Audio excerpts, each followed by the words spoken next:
আপনাদের করা আরো একটি প্রশ্নের উত্তর দিই। একজন জানতে চেয়েছেন যে জিপিওর দক্ষিণ দিকের যে রাস্তাটা সেটার নাম কয়লাঘাট স্ট্রিট কেন। শুরু করা যাক জিপিও দিয়েই। জিপিওর পূব দিকে সিঁড়ির সামনে গিয়ে যদি আপনি দাঁড়ান তাহলে আপনি দেখতে পাবেন সিঁড়িতে পেতলের পাত দেওয়া আছে, আর তার পাশেই দেওয়ালের ওপর একটা মার্বেলের ফলকে লেখা আছে যে জিপিওর এই কোণ থেকে খানিকটা দূরেই নাকি ছিল কলকাতার পুরনো ফোর্ট উইলিয়াম এর সাউথ ইস্টার্ন কর্নার।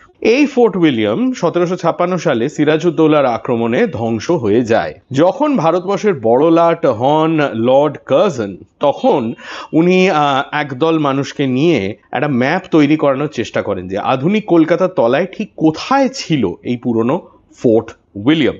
মুর্শিদাবাদ.net বলে একটি এক্সেলেন্ট ওয়েবসাইট আছে, যারা সেই ম্যাপটা তাদের ওয়েবসাইটে দিয়েছে। এই দেখুন সেই ম্যাপ। মনে রাখতে হবে যে সে সময়ে হুগলি নদী আমাদের কলকাতার অনেক কাছে ছিল। গত 250 বছরে সেটা প্রায় 100 মিটার হাওড়ার দিকে চলে গেছে। এইবার একটু জুম ইন করি। এই দেখুন, এইটা হচ্ছে জিপিওর কোণাটা। এইখানে আপনি দেখতে পাচ্ছেন ফোর্ট এর সাউথ ইস্টার্ন কর্নার। এখান থেকে পশ্চিম দিকে খানিকটা গেলেই রয়েছে নদী, আর নদীর ধারেই এই দেখুন রয়েছে একটা ঘাট। নাও দ্য থিওরি ইজ যে এই ঘাটটা থেকেই রাস্তার নামটা হয়েছিল।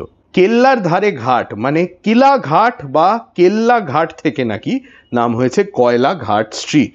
এবার এখানে একটা জিনিস আপনাকে মনে করিয়ে দিই, সেটা হচ্ছে যে দিস ইজ এ থিওরি।